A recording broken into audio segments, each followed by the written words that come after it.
سلام بر من حسین هستم و خیلی خوش اومدید به اولین ویدیو کانال من که قرار توی این ویدیو 5 از بهترین بازی ایرانی برای پیشی معرفی کنم. حتما تا آخر ویدیو رو نگاه کنید که قرار بهترین بازی ها رو بهتون معرفی کنم. بریم سراغ ویدیو.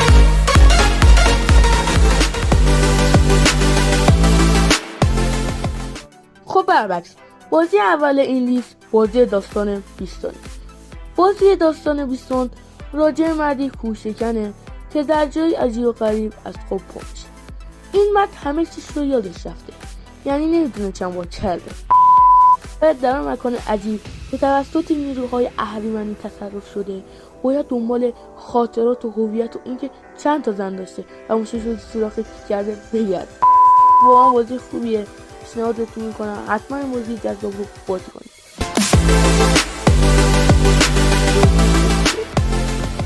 خب بازی دوم این لیست بازی سفیر عشق.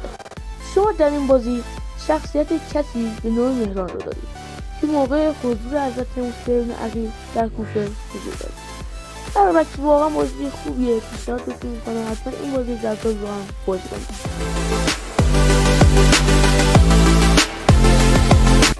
بازی سوم این لیست بازی مختار فصل قیامه. آقا من مطمئنم شما مختار که نه، اهل بیت و خاندان و روی همه چیز رو حفظید، اینقدر که این سریال رو پخش کردن. بازی مختار فصل قیام نسخه دوم بازی سفیر عشقه.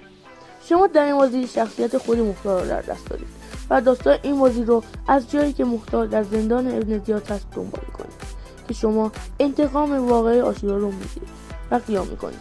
برعکس واقعا بازی خوبیه این بازی، پیشنهادتون میکنم حتما این بازی رو بازی کنید. البته این موسیقی داره. این بازی کل این که چی میشه کل با گیم رو میدونید. خب دیگه نگاه رفتیم های.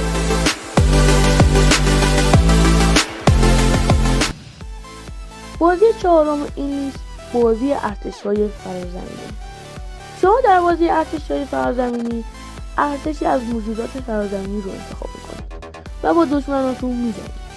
این بازی حالت‌های مختلفی مثل حالت داستانی، حالت چند نفره و حالت سپاهی داره. برعکس این بازی رو هم بهتون پیشنهاد میکنم حتما بازی. خب برعکس رسیدیم به آخرین بازی این لیست، یعنی بازی میرمهنا. داستان این بازی بر اساس زندگی نامه میرمهنا، مبارز ایرانی دوره کرخان زد.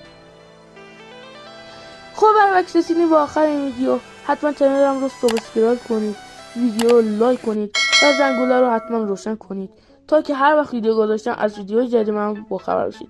رفقا بیان خانواده رو با هم بزرگش کنیم، بریم برای 100 تا شدن چنل. و تا یه ویدیو دیگه، خدا یار و نگهدارتون.